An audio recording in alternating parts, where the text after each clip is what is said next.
Pero very interestingly, sabi ng scripture, he was being carried, let's continue reading, he was being carried to the gate called Beautiful. Highlight that part. Everybody say beautiful.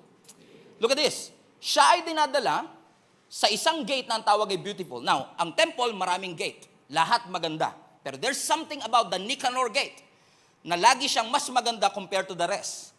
And I find that every time I do Bible study, I always find the contrast. And what a contrast of having an ugly condition in a beautiful gate.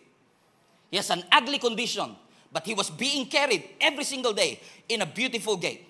Ang temple is a picture of magnificence. It is a picture of wealth. Especially back then, talagang pinagtutuunan nila ng pansin paano magiging maganda ang itsura ng temple. Napakaganda ng temple, and next to it, an ugly condition.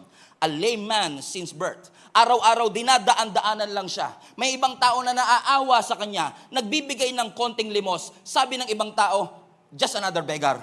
Meron naman, because back then lahat ng beggar lagi nag-aantay sa harap ng temple, because in Judaism, it has a religious importance kapag nagbibigay ka ng limos. In fact, kung titignan niyo yung almsgiving o pagbibigay ng limos in the Old Testament, in Judaism, inire-refer ang almsgiving sa righteousness. Na kapag nagbibigay kang ng limos, para kang righteous.